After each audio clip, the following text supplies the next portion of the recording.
नमस्कार बंधु, उत्कर्ष परिवार में आप सभी का बहुत बहुत स्वागत अभिनंदन है। मैं सहदेव चौधरी आप सभी को नमस्कार करता हूं। सभी ठीक होंगे, सुरक्षित होंगे, अपनों का ख्याल रख रहे होंगे। आज का हमारा जो प्रकरण होगा वो अर्थ के आधार पर शब्द के भेद में पर्यायवाची शब्द होंगे। अब पर्यायवाची शब्दों को ध्यान से समझना, पूर्ण मनोयोग से समझना। कुछ महत्वपूर्ण पर्यायवाची होंगे जिनके बारे में हम यहाँ बात करेंगे।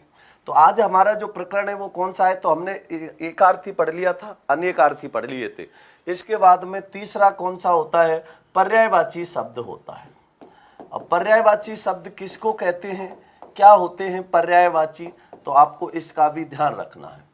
तो पर्यायवाची शब्द किसे कहते हैं, तो देखो मैंने आपको बताया भी था, पर्याय होते हैं एक दूसरे के समान अर्थ का या पर्याय का बोध कराते हैं। जैसे मैंने आपको बताया था, सूर्य के तो रवि, दिनेश, भास्कर, दिनकर, प्रभाकर, आदित्य, भानु, मार्तंड है, अंशुमाली है, ये सूर्य के क्या हैं, पर्याय होते हैं, पर्यायवाची होते हैं। तो एक के साथ में सभी का प्रयोग किया जाता है। तो क्या है पर्यायवाची। अब देखो पर्यायवाची शब्द होते क्या हैं, सबसे पहले आपको ये पता होना चाहिए। तो देखो सबसे पहले मैंने आपको बता दिया कि पर्याय का बोध कराते हैं। बिल्कुल, जयलदार जाट भाई जी बहुत बहुत स्वागत, अभिनंदन। हाँ, तो देखिए इसमें अंतर भी मैं आपको बता चुका था, फिर ध्यान देना। एक तो होते हैं अनेकार्थी, दोबारा से बता रहा हूं, हालांकि मैं इसको पहले भी बता चुका था, अनेकार्थी शब्द, और एक होते हैं पर्यायवाची शब्द। दोनों में अंतर क्या है ये बात फिर से बता रहा हूं, ध्यान देना। अब अनेकार्थी और पर्यायवाची में अंतर क्या है ये ध्यान देना। जैसे मैंने आपसे कहा अनेकार्थी, तो अनेकार्थी में एक शब्द के अनेक अर्थ निकलेंगे, अनेक अर्थ निकलेंगे, और यहां पर एक शब्द के समान अर्थ निकलेंगे, पर्याय निकलेंगे। अब एक के साथ में सब आएंगे, यहां पर एक के साथ में कोई भी नहीं आएगा, अकेला ही आएगा। तो ये इसमें क्या होता है, अंतर होता है। वहां तो पर्याय होते हैं एक दूसरे के, और यहां पर अनेक अर्थ होते हैं। तो ये थोड़ा सा आपको ध्यान रखना है, इसको अच्छे से समझ लेना है। तो पर्यायवाची शब्द क्या होते हैं, वे शब्द जो एक दूसरे के पर्याय का बोध कराते हैं। पर्याय, इसी को क्या कह देते हैं, समान अर्थ का पर्याय, अर्थात समान अर्थ का बोध कराते हैं। पर्याय या समान अर्थ का बोध कराते हैं, समान अर्थ का बोध कराते हैं, पर्यायवाची शब्द कहलाते हैं। पर्यायवाची शब्द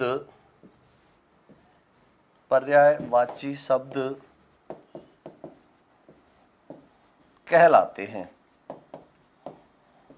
पर्यायवाची शब्द कहलाते हैं।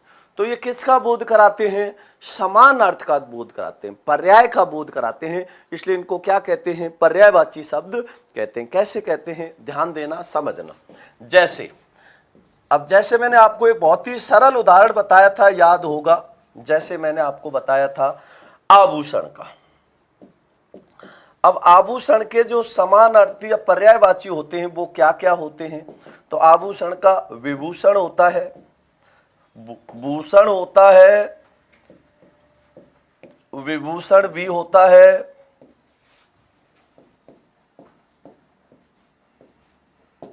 अलंकार भी होता है, गहना भी होता है,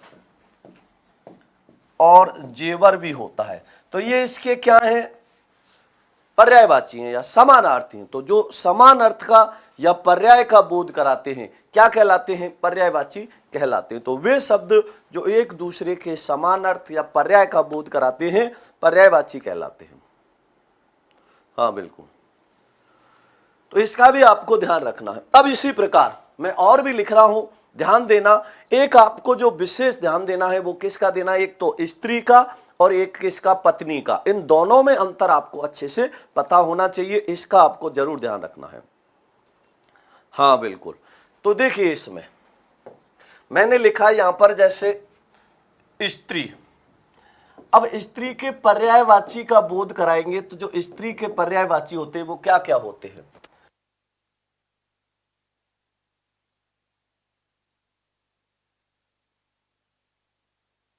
स्त्री। अब स्त्री के जो पर्यायवाची है वो क्या क्या होते हैं, इसको समझना। देखो, स्त्री को औरत कहते नहीं कहते, स्त्री को औरत भी कहते हैं, स्त्री को अबला भी कहते हैं, स्त्री को नारी भी कहते हैं। अब इसमें मिक्स मत कर लेना, पत्नी के और स्त्री के मिक्स मत कर लेना, ये आपको विशेष ध्यान रखना है, ठीक है ना। इसी को कलत्र भी कहते हैं, इसी को क्या कहते हैं, कलत्र भी कहते हैं। तो औरत है, अबला है, नारी है, कलत्र है। मनोज शर्मा, धैर्य रखा करो, कॉपी पेस्ट मत मारते रहा करो, ठीक है ना। कोई भी प्रश्न अगर आप पूछते हो तो एक बार भेजने के बाद थोड़ी देर धैर्य रखा करो। लगातार कॉपी पेस्ट करते हो तो आप ब्लॉक हो जाते हो, फिर समस्या आती है। तो थोड़ी देर के लिए धैर्य जरूर रखा करो, ठीक है ना। समझ लो, पहले ये पूरा करने दो फिर पूछना। औरत, अबला, नारी, कलत्र, ये किसके हैं, किसके पर्यायवाची होते हैं? स्त्री के पर्यायवाची होते हैं। तो अंगना भी क्या होता है? अंगना माने भी स्त्री होता है, अंगना। अंगना भी किसको कहते हैं? अंगना भी स्त्री को कहा जाता है। इसी प्रकार गृहिणी, गृहिणी भी किसको कहते हैं? स्त्री को भी कहते हैं। गृहधन इन्हीं क्या होता है? गृहिणी होता है। गृहिणी, अंगना। और किस क्या कहते हैं इसको? तो औरत है, अबला है, नारी है, कलत्र है, अंगना है, गृहिणी है, कामिनी है, कांता है, कामिनी है, कांता है। ये भी किसके पर्यायवाची होते हैं? स्त्री या नारी के पर्यायवाची होते हैं, बिल्कुल। इसी को तिय भी कहते हैं, त्रिया भी कहते हैं। इसी को क्या कहा जाता है? तिय कहा जाता है। इसी को त्रिया भी कहा जाता है। कहते नहीं त्रिया चरित्र होता है, तो तिय और त्रिया भी। इसी को जोरू भी कहा जाता है और इसी को दारा भी कहा जाता है। यही क्या कहलाती है? जोरू कहलाती है। इसी को क्या कहते हैं? दारा भी कहते हैं। दारा भी क्या होता है? स्त्री का ही पर्यायवाची होता है, तो इसका भी ध्यान रखना, बिल्कुल। इसी को वनिता भी कहते हैं। यही क्या कहलाती है?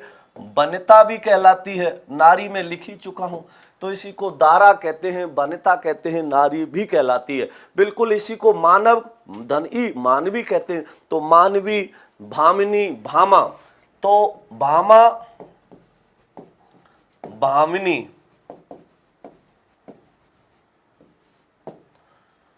तो इसको भामा भी कहते हैं, यही भामिनी भी कहलाती है। इसी को रमणी कहते हैं, ललना कहते हैं। यही क्या कहलाती है? रमणी कहलाती है, यही ललना कहलाती है, बिल्कुल। तो क्या हो गया? अबला हो गया, औरत हो गया, नारी, कलत्र, अंगना, गृहिणी, गृहिणी, कामिनी, कांता, तिय, त्रिया, जोरू, दारा, वनिता, भामा, भामिनी, रमणी, ललिता, महिला, लिख ही दिया था मैंने। और मानवी, मानव में ई प्रत्यय जोड़ेंगे, स्त्रीलिंग रूप क्या हो जाता है? मानवी हो जाता है। तो मानवी भी इसका ही होता है। इसी को योसा और योसिता भी कहते हैं।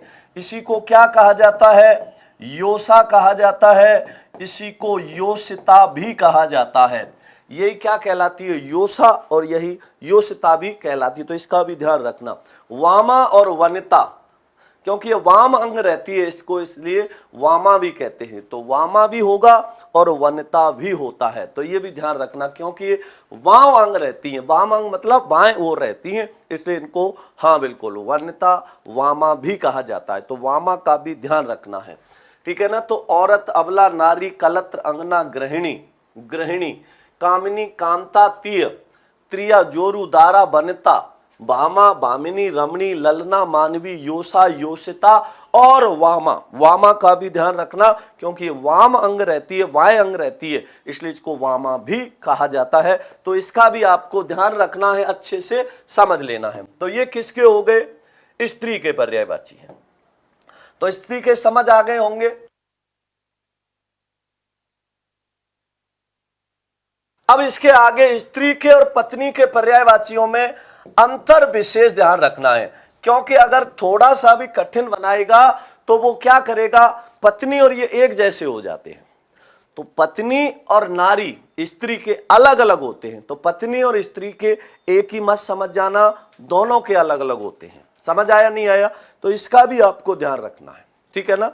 कई बार हम क्या कर देते हैं, दोनों को एक में ही मिला देते, मिक्स कर देते, स्त्री के भी और पत्नी के भी। तो दोनों में अंतर है। स्त्री क्या होती है? महिला, नारी होती है, और पत्नी कौन होती है? लुगाई होती है। तो दोनों में अंतर है कि नहीं है? तो इस प्रकार से आपको ध्यान रखना है, ठीक है ना। तो ये आपको ध्यान रखना। तो देखो, मैं बात करूं अगर पत्नी की, तो इसको क्या कहते हैं? इसको अर्धांगिनी कहते हैं। ये क्या कहलाती है? अर्धांगिनी कहलाती है। अर्धांगिनी होती है, नहीं होती? सहचरी भी कह देते, नहीं कह देते? सखी का भी होता है सहचरी, और अर्धांगिनी होती है। इसको लुगाई भी कह देते, नहीं कह देते? तो लुगाई भी होती है। इसी को क्या कहा जाता है? तो अंक सायनी। क्या कहलाती है? अंक सायनी कहलाता है। अब अंक साई कौन होता है? अंक में सोने वाला, और अंक सायनी गोद में सोने वाली। समझ आया ना? अंक का अर्थ गोद होता है, तो ये भी ध्यान रखना, ठीक है ना। इसी को उत्तमार्ध कहते हैं। इसी को क्या कहा जाता है? उत्तमार्ध कहा जाता है। बहुत अच्छे से समझ लेना। इसको ही क्या कहते हैं? उत्तमार्ध भी कहते हैं। इसी को क्या कहा जाता है? विशेष ध्यान रखना। अब देखो, कई इसमें मिले हुए होंगे। कलत्र किसका होता है? स्त्री का भी होता है, और कलत्र ही पर्यायवाची पत्नी का भी होता है। तो ये भी कुछ मिले जुले होंगे। अब कांता किसका होता है? स्त्री का भी होता है, कांता पत्नी का भी होता है। तो कई मिलते जुलते भी होते हैं। तो ये भी थोड़ा सा ध्यान रखना, ठीक है ना। ये भी आपको अच्छे से पता होना चाहिए। बिल्कुल अंतर इसमें थोड़ा सा ध्यान रख लेना। तो अर्धांगिनी है, अंक सायनी है, इसी को उत्तमार्ध भी कहते हैं, इसी को गृह पत्नी भी कहते हैं। इसी को क्या कहा जाता है? गृह पत्नी भी कहा जाता है। यही क्या कहलाती है? गृह पत्नी भी कहलाती है। इसी को गेहनी भी कहते हैं। यही क्या कहलाती है? गेहनी भी कहलाती है। इसको क्या कहते हैं? गेहनी भी कहते हैं। बिल्कुल, हाँ बिल्कुल। तो ये भी ध्यान रखना, इसी को गेहनी भी कहते हैं। अब देखो, धरणी आपने इसमें लिखा है क्या? धरणी। तो धरणी भी किसको कहते हैं? पत्नी को ही कहते, नहीं कहते? तो ये धरणी भी कहलाती है। अब धरणी का अर्थ धरती भी होता है, पृथ्वी भी होता है। तो एक के कई भी होते हैं, इसका भी ध्यान रखना है। हाँ बिल्कुल, तो इसका थोड़ा सा ध्यान रखना। भार्या भी कहते हैं। हाँ बिल्कुल, भार्या, भार्या भी कहते हैं। तो इनका थोड़ा सा अंतर आपको पता होना चाहिए, ये भी ध्यान रखते हैं। हाँ बिल्कुल, एस के भाई जी, बैरागी पढ़ सकते हो इत्यादि।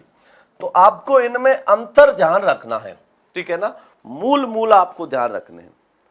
तो ये किसके थे? स्त्री के, और ये किसके हैं? पत्नी के। तो दोनों में आपको अंतर पता होना चाहिए। अब कुछ लोग कह रहे हैं कि सर आपने पत्नी के भी लिख दिए और स्त्री के भी लिख दिए, तो पति से क्या दुश्मनी है? कोई दुश्मनी नहीं है, पति के भी लिख लो, आराम से लिख सकते हो। तो आगे लिख रहा हूं मैं पति के। किसके लिख रहा हूं? पति के। अब पति के पर्यायवाची क्या क्या होते हैं समझना और ध्यान देना। पति को देखो, कांत पति होता है, कांता पत्नी होता है, क्योंकि शब्दांत ए के स्थान पर आ जोड़ के क्या बना देते हैं? पुल्लिंग से स्त्रीलिंग बना देते हैं। तो कांत, कांता स्त्री हो जाता है, तो कांत हो जाएगा। आदमी होता है, नहीं होता? कहते नहीं कि यह मेरा आदमी है, कहते नहीं कहते? बिल्कुल, हाँ। तो इसको आदमी भी कहते हैं, इसको कांत भी कहा जाता है, इसको धनिक भी कहते हैं। क्या कहलाता है? धनी या धनिक भी कहते हैं। यही क्या कहलाता है? दूल्हा भी कह देते हैं, यह उसका दूल्हा है, कहते नहीं कहते? तो दूल्हा भी हो जाता है। इसको धनी भी कह देते हैं और धनिक भी कह देते हैं। तो दूल्हा होता है फलाना धनी है। अब राजस्थानी भाषा में इसको धनी कह देते हैं, वैसे इसको क्या कह देते हैं? धनी कह देते हैं। तद्भव रूप इसका धनी हो जाता है। बिल्कुल इसी में आएगा। इसी को पिय कह देते हैं, पिया कह देते हैं, पिय कह देते हैं। इसी को पिया भी कह दिया जाता है। मेरे पिया गए परदेश, तो पिया का मतलब पति होता है। बिल्कुल, पिया होता है। इसी को प्राणनाथ कह देते हैं, इसी को प्राणनाथ कह देते हैं, प्राणों के स्वामी। प्राण प्रिय भी कह देते हैं। क्या कह दिया जाता है? प्राणनाथ कह देते हैं, प्राण प्रिय कह देते हैं। इसी को पुरुष भी कह देते हैं। क्या कह देते हैं? पुरुष भी कह दिया जाता है। तो पुरुष भी इसी का होता है, ध्यान रखना। इसी को प्राणों का आधार भी कह देते हैं, प्राण प्रिय पुरुष, प्राण आधार भी कह देते हैं, प्राण आधार भी कहते हैं, पुरुष भी कह देते हैं। प्राण आधार है, पुरुष है, तो ये भी इसके होते हैं, बिल्कुल। हाँ, खसम भी कह देते हैं, वो भी इसी का ही होता है, बिल्कुल। इसी को साई भी कह देते हैं, साई। इसी को सैया भी कह देते हैं, क्या कह देते हैं? सैया कहते हैं। इसी को सहचर भी कह देते हैं, क्या कह देते हैं? सहचर भी कह देते हैं। तो इसी को सहचर भी कहा जाता है। तो ये इसके क्या है? पति के पर्यायवाची होते हैं। तो लो, आपको पति के साथ में पत्नी के भी, पत्नी के साथ पति के भी लिखा दिया। अब इनका बड़ा ध्यान रखना है। घरवाला भी कह देते, बिल्कुल, ये भी बिल्कुल सही है, घरवाला भी कहा जाता है, बिल्कुल सही है। तो इनका भी आपको ध्यान रखना है, अच्छे से समझ लेना है, ठीक है ना? हाँ हाँ, एक पति के इतने नाम, अनेक नाम होते हैं। जब पत्नी के नाम अलग अनेक हो सकते हैं, लुगाई के अनेक हो सकते हैं, तो क्या पति के नहीं हो सकते? उनके भी खूब सारे होते हैं। तो इनका भी ध्यान रखना। अंतर क्या ध्यान रखना है, क्या अंतर आपको इसका पता होना चाहिए, ये बात आपको ध्यान रखनी है। तो स्त्री पत्नी के भी आप लिख सकते हो और इसके भी लिख सकते हो।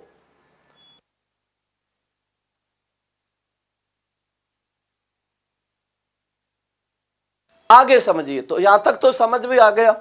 हाँ बिल्कुल, प्रिया प्रिया भी लिख सकते हो। तो ये भी थोड़ा सा ध्यान रखना। अब पति, कांत, आदमी, धनिक, दूल्हा, धनी, पिय, पिया, प्राणनाथ, प्राण प्रिय, प्राण आधार, पुरुष, साई, सैया, सहचर इत्यादि इसके क्या होते हैं? पर्यायवाची होते हैं। हाँ देखो लिखा है, हबी भी कह सकते हैं क्या? हस्बैंड भी कह सकते हैं क्या? बिल्कुल कह सकते हो, क्यों नहीं कह सकते? बिल्कुल कह सकते हो। हाँ बिल्कुल, तो ध्यान रखना इसका, बिल्कुल। अब देखो आगे समझना, पवन के, हवा के पर्यायवाची लिख रहा हूं, ध्यान देना इसमें। आगे लिख रहा हूं मैं पवन, पवन जिसको आप हवा भी कहते हो। तो पवन के जो पर्यायवाची होते हैं वो क्या होते हैं, इसका भी ध्यान रखना, अच्छे से समझना। अब देखो, एक तो होता है अनल और एक होता है अनिल, दोनों में अंतर होता है। तो एक तो अनल होता है, एक अनिल होता है। तो अनल किसका होता है? आग का होता है। और अनिल किसका होता है? पवन का होता है। तो अनिल है, वायु है, समीर है, इसी प्रकार वयार है, हवा है। तो अनिल है, वायु है, समीर है, वयार है, हवा है, ये इसके क्या होते हैं? इसी प्रकार इसी का होता है पवन का पौन तद्भव रूप होता है। इसी को प्रभंजन भी कहते हैं। इसी को क्या कहा जाता है? प्रभंजन भी कहा जाता है। इसका भी आपको ध्यान रखना है, इसी को प्रभंजन भी कहा जाता है। इसी का मरुत भी होता है, कहते नहीं कहते? मरुत। तो मरुत का मतलब भी क्या है? हवाई तो होता है, वायु होता है, बिल्कुल। तो मरुत भी इसी में आएगा, बिल्कुल। इसी को वात कहते, वातास कह देते हैं। इसी को वात कहा जाता है, वातास कहा जाता है। इनका भी थोड़ा सा ध्यान रखना। तो मरुत है, वात है, वातास भी इसी का होता है, बिल्कुल इसी का होगा। वयार भी इसी का आएगा, स्पंदन भी इसी का होता है। वयार मैंने लिख दिया, स्पंदन भी इसी का होता है। तो इसका भी आपको ध्यान रखना है। तो अनिल है, वायु है, समीर है, वयार है, हवा है, पौन है। अब पवन का तद्भव रूप पौन हो जाता है, तो ये भी ध्यान रखना। प्रभंजन है, मरुत है, वात है, वातास है, स्पंदन है। तो ये भी थोड़ा सा ध्यान रखना, बिल्कुल। हाँ, हवा में लिख चुका हूंगा, इसमें हवा पहले ही लिख दिया, तो हवा भी इसी का होता है, बिल्कुल। तो इनका भी आपको ध्यान रखना है, बिल्कुल इसी में आएगा। मरुत भी लिख दिया। तो ये सब किसके पर्यायवाची होते हैं? पवन के या हवा के पर्यायवाची होते हैं। तो इनका भी आपको ध्यान रखना। हाँ बिल्कुल। अब आगे लिख रहा हूं मैं, ध्यान रखना, पहाड़ के। आगे लिख रहा हूं मैं किसके? पहाड़ के। अब पहाड़ के पर्यायवाची क्या होते हैं, इसका भी थोड़ा सा ध्यान रखना और समझना। अ धन गे, जो गमन नहीं करे वो क्या होता है? पहाड़ होता है, नहीं होता? ए माने नहीं, गए माने गमन। जो गमन नहीं करता वो क्या होता है? पहाड़ी तो होता है, पहाड़ गमन थोड़ी करता है। तो अग कहते हैं जो चले नहीं, एक जगह स्थिर रहता है, वो क्या होता है? अचल। अचल पर्वत को कहते हैं। अब इसकी जगह पे क्या आ जाता? अचला। अचल तो पहाड़ होता है, और अचला किसको कहते हैं? पृथ्वी को कहते हैं। अचला क्या होती है? पृथ्वी होती है। तो दोनों में ध्यान रखना, अचल पर्वत होता है और अचला पृथ्वी होती है। तो ये भी आपको ध्यान रखना है। इसी को अद्री भी कहते हैं। पहाड़ को ही क्या कहा जाता है? अद्री भी कहा जाता है। अचल कहते हैं, इसी को अद्री भी कहते हैं।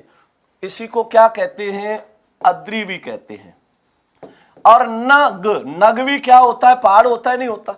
अगवी और नगवी, ए माने नहीं, गा माने गमन करने वाला, न माने नहीं, गा माने गमन करने वाला। तो गमन करने वाला नहीं है, वो क्या है? पहाड़ होता है। तो इसको भी आपको ध्यान रखना है, ठीक है ना। इसी को भूधर भी कहते, नहीं कहते? भूधर। इसी को भूर्दु भी कहते हैं। पृथ्वी का उठा हुआ भाग क्या कहलाता है? पहाड़ कहलाता है। तो इसको भूधर भी कहते हैं। तो ये भी आपको ध्यान रखना है, अच्छे से समझ लेना है। तो ये साथ ध्यान रखना, क्योंकि बहुत ही महत्वपूर्ण और जरूरी होते हैं। तो अग है, अचल है, अद्री, अद्री होता है, अद्री, नग, भूधर, भूर्द, ये सब किसके पर्यायवाची होते हैं? पहाड़ के पर्यायवाची होते हैं। तो इनका भी आपको विशेष ध्यान रखना। बिल्कुल, गिरी भी इसी का पर्यायवाची होता है। हाँ बिल्कुल, गिरी, गिरी किसको कहते हैं? पहाड़ को ही कहते हैं गिरी। तो गिरी भी क्या होता है? पहाड़ का ही पर्यायवाची होता है। बिल्कुल, हाँ, देसी भाषा में डूगर बोलते हैं इसको। हाँ, डूगर तो क्या होता है? देशज रूप होता है। हाँ, तो इसका भी थोड़ा सा ध्यान रखना। बिल्कुल, हाँ। अब देखो, इसमें मैं लिख रहा हूं, इसके बाद में अब खूब सारे होते हैं। अब इसके बाद में लिखेंगे हम आंख के पर्यायवाचियों का विशेष ध्यान रखना। किसका? आंख का। तो आपको अच्छे से पता है, इसका अक्षी भी होता है, तत्सम रूप अक्षी होता है। इसको चक्षु भी कहते हैं, इसको नेत्र भी कहते हैं, इसको लोचन भी कहते हैं। लोचन भी होता है, नहीं होता? तो अक्षी है, चक्षु है, नेत्र है, लोचन है, चश्म। चश्म भी किसका होता है? आंख का पर्यायवाची होता है, नहीं होता? तो इसका भी ध्यान रखना। तो चक्षु है, नेत्र है, इसी को नयन भी कहते, नहीं कहते? नयन, नयन भी नेत्र होते हैं, ये भी इसमें आएगा। बिल्कुल, नयन है, चश्म है, इसी को नैन भी कहते हैं। नैन, नयन का तद्भव रूप नैन हो जाता है। विलोचन, विलोचन भी इसी का पर्यायवाची होता है, नहीं होता?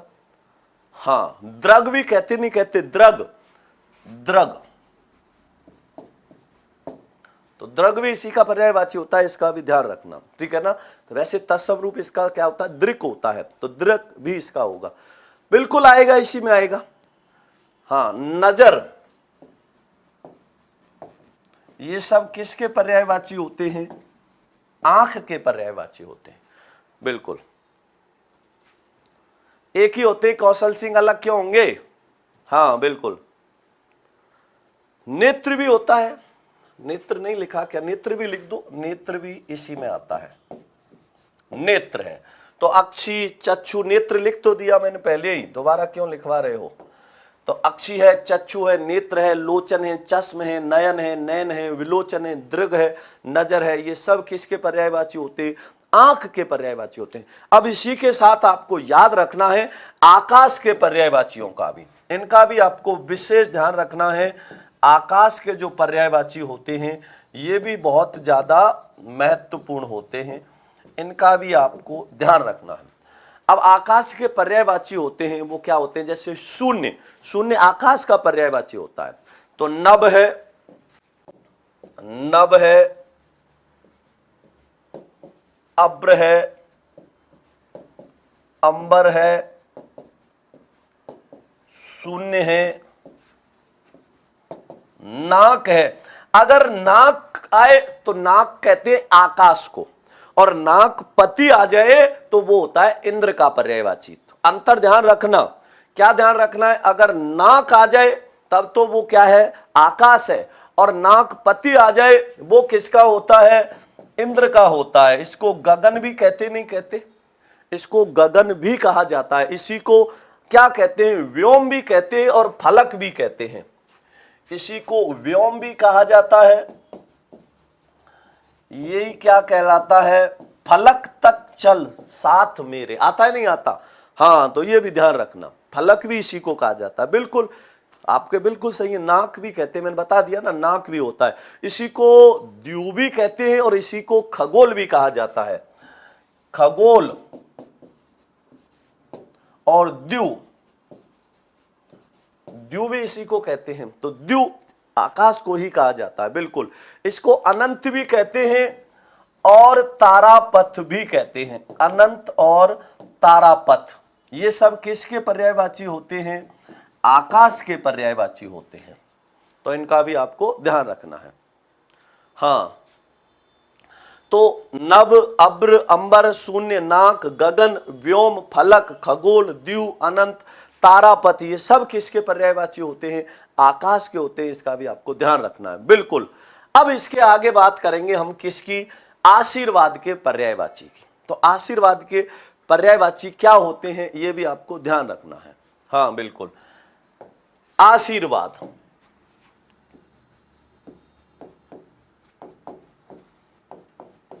आशीर्वाद, आशीर्वाद के पर्यायवाची क्या होते हैं ये भी आपको ध्यान रखना है। आशीर्वाद वरदान होता है, नहीं होता, प्रसाद भी होता है। प्रसाद, वरदान, तो आप किसी को क्या दे रहे हो, वरदान दे रहे हो। आप किसी को क्या दे रहे हो, प्रसाद दे रहे हो। प्रसाद वरदान होता है और प्रसाद महल होता है। इसका भी आपको ध्यान रखना है, ठीक है ना। किसी को दुआ दे रहे हो, दुआ है, कृपा है, दुआ है, कृपा है, आपकी कृपा से। किसी को क्या दे रहे हो, संरक्षण भी इसी का होता है। संरक्षण ध्यान रखना आशीर्वाद का ही पर्यायवाची होता है, तो इसमें कंफ्यूज मत हो जाना, ठीक है ना। हाँ बिल्कुल, स्वस्ति वाक्य बहुत अच्छा उदाहरण है, इसी का पर्यायवाची है स्वस्ति वाच्य। आशीर्वाद के रूप में दिए गए वचन क्या है, स्वस्ति वाच्य होता है। हाँ, तो इसका भी थोड़ा सा ध्यान रखना है। तो बिल्कुल इसी पे आएगा। तो आशीष, आशीष देना किसी को, आप क्या दे रहे हो, आशीष देना, तो आशीष भी इसी में आएगा। आशीष ये इसका तत्सम रूप होता है, तो आशीष भी इसी में आएगा। बिल्कुल ठीक है ना। स्वस्ति वाच्य भी इसी का होता है, आशीष भी होता है। आशीष कहते हैं तत्सम रूप होगा ये, तो इसका भी आपको ध्यान रखना है। बिल्कुल, हाँ इसी में आएगा। संप्रसाद भी होता है, इसी का क्या होता है, प्रसाद के रूप में कहे गए वचन ही क्या होता है, संप्रसाद होगा। ये सब किसके होते हैं, सभी आशीर्वाद के होते हैं।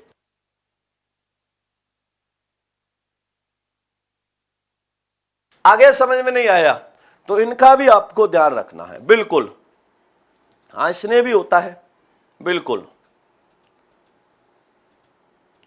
आया समझ में नहीं आया तो ये भी आपको बड़ा ध्यान से समझना है, इसका भी आपको ध्यान रखना है। बिल्कुल, अब इसी में और भी समझो, जैसे ईर्ष्या शब्द है, ईर्ष्या, आपको किसी से क्या नहीं रखनी चाहिए, ईर्ष्या नहीं रखनी चाहिए, ईर्ष्या। अब ईर्ष्या क्या होती है, हाँ ध्यान रखना इसका भी।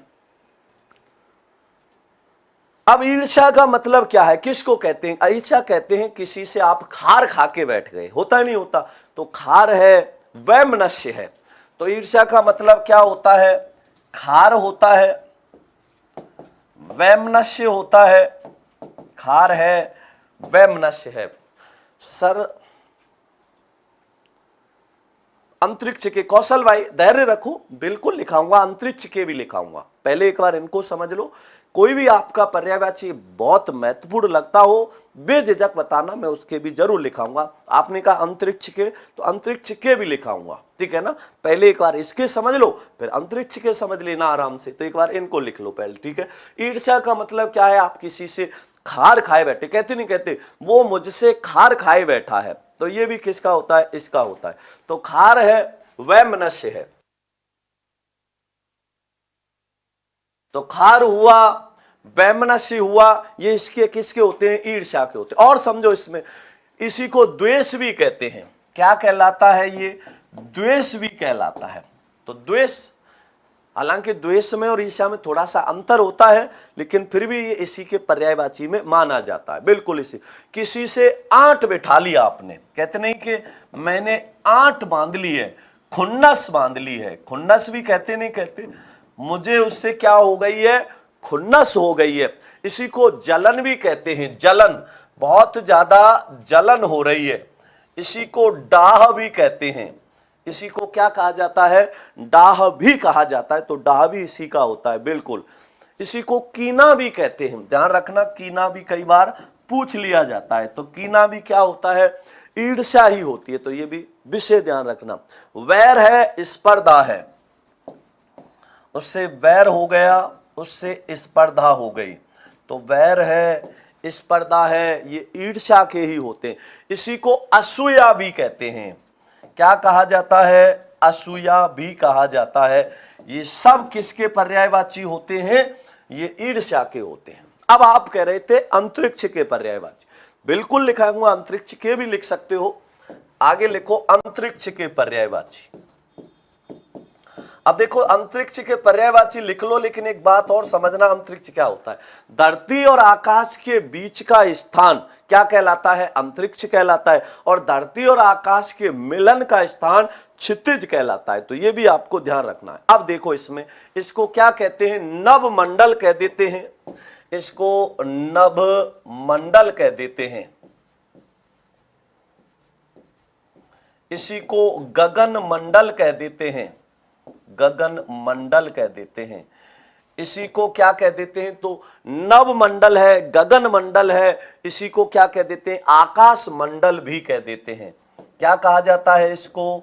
आकाश मंडल भी कहा जाता है। इसको आकाश मंडल भी कह देते हैं। बिल्कुल। इसी को खगोल भी कह देते हैं। तो ख का मतलब होता है आकाश, हालांकि आकाश में भी इसका प्रयोग किया जाता है। तो खगोल भी किसको कहते हैं? अंतरिक्ष को कहते हैं। तो ये सब किसके पर्यायवाची होते हैं? अंतरिक्ष के होते हैं। ठीक है ना? हाँ, तो ये भी थोड़ा सा ध्यान रखना।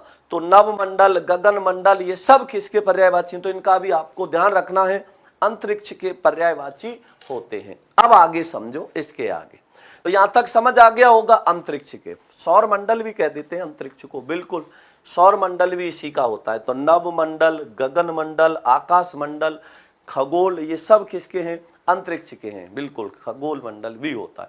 अब इसके आगे बात करेंगे उत्कर्ष के पर्यायवाची क्या होते हैं, ध्यान देना। आगे बात करेंगे उत्कर्ष। अब उत्कर्ष का मतलब क्या होता है? ऊपर की ओर उठना, जिसका विपरीत अर्थ या विलोम शब्द अपकर्ष होता है। तो उत्कर्ष परिष्कार का पर्यायवाची भी होता है। ठीक है ना? तो ये भी थोड़ा सा ध्यान रखना है। बिल्कुल। अब उत्कर्ष क्या है?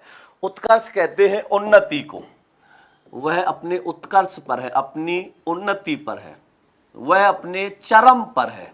कहते नहीं कहते, ऊंचाई पर है, तो वो अपने चरम पर पहुंच गया। तो चरम भी इसी का होगा। बिल्कुल आएगा। तो उन्नति है, चरम है, इसी का आएगा। इसको उत्तमता भी कहते हैं। उत्तमता, उत्तमता है। यौवन है, यौवन है। तरुणाई है, तरुणाई, तरुणाई भी क्या होता है? उत्कर्ष का ही पर्यायवाची होता है। तो इसको तरुणाई भी कहते हैं। हाँ बिल्कुल, तो तरुणाई भी इसी में आएगा, इसी का होता है। बिल्कुल। तो तरुणाई भी क्या है? उत्कर्ष होता है। तरुणाई मतलब, तरुण का मतलब क्या होता है? तरुण युवक कहते नहीं कहते, नौजवान, तो नया है, तो ये भी इसमें आएगा। तो बिल्कुल ये भी आएगा। इसी को परिष्कार भी कहते हैं और परिकाष्ठा भी कहते हैं। यही क्या होता है? परिष्कार भी होता है। तो परिष्कार भी इसी का होगा। और इसी को क्या कहते हैं? इसका भी ध्यान रखना। बिल्कुल सही है, इसी में आएगा। हाँ बिल्कुल, परिकाष्ठा भी कहते हैं। परिकाष्ठा, ये सब इसके क्या होते हैं? पर्यायवाची होते हैं। तो ये भी ध्यान रखना है। अब इस सूर्य के पर्यायवाची कई बार परीक्षा में रिपीट होते रहते हैं, इसलिए मैं सूर्य के पर्यायवाची भी लिखा रहा हूं। इनका भी आपको ध्यान रखना है। सूर्य के पर्यायवाची क्या होते हैं? रवि, दिनेश, भास्कर, रवि, दिनेश, भास्कर, दिनकर, दिवाकर, प्रभाकर,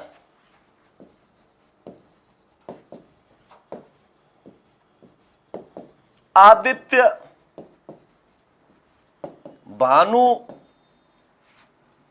भानु भी इसी का होता है। रवि, दिनेश, भास्कर, दिनकर, दिवाकर, प्रभाकर, आदित्य, भानु, इसी को अंशुमाली भी कहते हैं। इसी को क्या कहा जाता है? अंशुमाली भी कहा जाता है। इसको क्या कहते हैं? अंशुमाली भी कहते हैं। और समझो इसको, इसी को क्या कहा जाता है? मार्तंड भी कहते हैं। इसको क्या कहते हैं? मार्तंड भी कहते हैं। यही क्या कहलाता है? सूरज, क्योंकि सूर्य तत्समय, सूर्य क्या है? तत्समय, रेवण ऊपर है, यह अधूरे रह का पूरा रह हो जाता है और यह का जय हो जाता है, तो सूर्य का सूरज होगा नहीं होगा। तो ये सब किसके पर्यायवाची होते हैं? सूर्य के पर्यायवाची। हाँ, तो ये भी थोड़ा सा ध्यान रखना है। बिल्कुल, तो ये सभी किसके पर्यायवाची हो गए? सूर्य के पर्यायवाची हो गए। तो इनका भी आपको ध्यान रखना है, अच्छे से समझ लेना है। बिल्कुल। हाँ, अब इसके आगे और भी समझना, जैसे मैं यहां पर कुछ महत्वपूर्ण उदाहरण और भी लिखाऊंगा।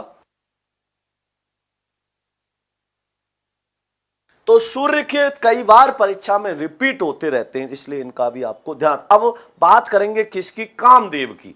कामदेव के भी बहुत ज्यादा पूछे जाते हैं। बिल्कुल, तो कामदेव के जो पर्यायवाची होते हैं वो क्या क्या होते हैं, इनको भी ध्यान से समझना और ध्यान देना। मैं लिखा रहा हूं कामदेव के पर्यायवाची। कामदेव को अनंग कहते नहीं कहते? अनंग है, इसको काम भी कहते हैं, इसको रतिपति कहते नहीं कहते? रतिपति कहते हैं। इसको पंचसर भी कहते नहीं कहते? इसके बाण, 5 बाण किसके थे? फूलों के थे, इसको पंचसर भी कहते हैं।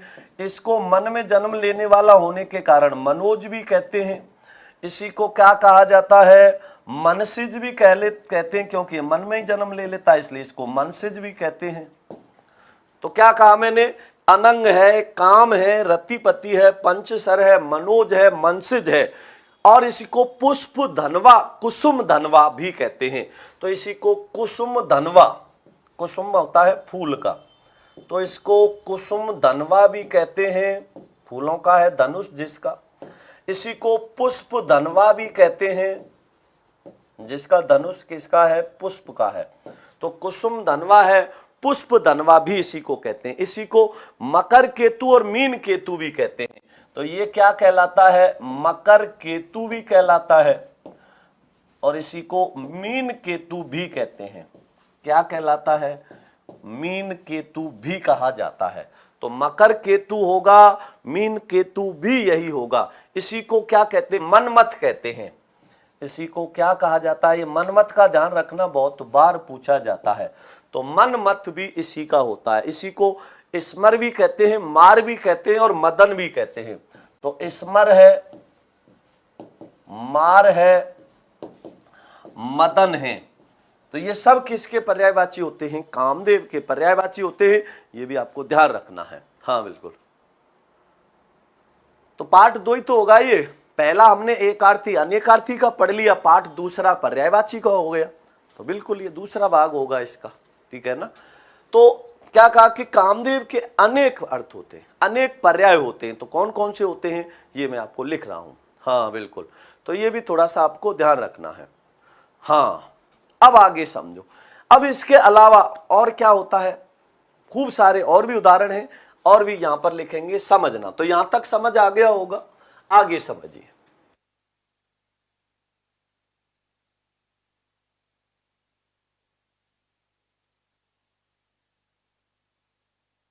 इसका आप चाहो तो वो ले सकते हो। अब किरण के लिखना, किरण आगे लिखा रहा हूं मैं, किरण के पर्यायवाची। अब किरण अंशु कहते नहीं कहते? किरण का अंशु भी होता है नहीं होता? अंशु। अब अंशु का अर्थ क्या होता है? किरण होता है, नहीं होता? बिल्कुल किरण को कहते हैं। इसको केतु भी कहते हैं, कर भी कहते हैं, कर भी कहते हैं, केतु भी कहते हैं। मरीचि, मरीचि, एक मरीचि राक्षस भी था, वो अलग है। हाँ, मरीचि अलग होता है, ये मरीचे होता है, तो इसमें अंतर है, दोनों के अंतर का ध्यान रखना। बिल्कुल, तो मरीचि है ये। इसको कला भी कहते हैं, कला इसी को कहा जाता है, इसी को रश्मि भी कहा जाता है, इसी को मयूख भी कहते हैं। मयूख, इसका ध्यान रखना, मयूख बहुत महत्वपूर्ण होता है, तो इसको भी पूछ लेता है। हाँ, तो ये देखिए, तो अंशु है, कर है, केतु है, मरीचि है, कला है, रश्मि है, तो ध्यान रखना इसका। अब एक के कई समान अर्थ और भी आ जाते हैं, तो ऐसे मत सोच लेना। अब जैसे कर है, अब कर का अर्थ टैक्स भी होता है, शून्य भी होता है, तो ये अनेकार्थी में आ जाएगा। किस में जाएगा? अनेकार्थी में। कर का अर्थ शून्य भी होता है, कर का अर्थ हाथ भी होता है, कर का अर्थ टैक्स भी होता है, नहीं होता, तो ये अनेकार्थी में अलग हो जाता है। हाँ बिल्कुल, तो ये भी थोड़ा सा आपको ध्यान रखना है। बिल्कुल ठीक है ना। तो कला भी आएगा, नहीं आएगा, तो कला भी लिख दिया। तो ये सब किसके होते हैं? किरण के होते हैं, इसका ध्यान रखना। अब किनारे के भी समझ लेना, किरण के साथ में ही किनारा के जो पर्यायवाची होते हैं वो क्या होते हैं, तो आपको अच्छे से पता है। तट किनारा होता है, नहीं होता? तट एक कुल होता है, एक कूल होता है। कुल क्या होता है? वंश होता है, हमारे कुल में, हमारे वंश में होता है, तो ये भी ध्यान रखना, ठीक है ना। कुल वंश होता है, तो कुल में और इसमें अंतर है। कुल किनारा होता है और कुल वंश को कहते हैं, तो तट है, किनारा होगा, कुल भी किनारा होता है। इसी को तीर भी कहते हैं, यही क्या कहलाता है? तीर भी कहलाता है। इसी को बेला तट भी कहते हैं, इसको क्या कहा जाता है? बेला तट कहा जाता है। तो ये बेला तट आपने शायद नया सुना होगा, इसका भी ध्यान रखना। हाँ बिल्कुल, बेला तट। इसी को पुलिन कहते हैं, सिरा भी कह देते हैं, पुलिन है, इसी को सिरा भी कह देते हैं, और इसी को छोर भी कह देते हैं। ये सब किसके होते हैं? किनारे के पर्यायवाची होते हैं, ये भी ध्यान रखना। अब इसके बाद बात करेंगे विक्रम के, और विक्रम के पर्यायवाची क्या क्या होते हैं? बड़ा ही विक्रम है, वो वीर है, तो विक्रम के क्या क्या होते हैं? देखो, शूरता, वीरता, बहादुरी, शूरता, वीरता, बहादुरी, ये किसके होते हैं? विक्रम के होते हैं। पराक्रम, साहस, पराक्रम, साहस, पौरुष, पौरुष, पौरुष भी क्या होता है? पुरुष धन है, पौरुष होता है, पुरुष होने का भाव, पौरुष होता है।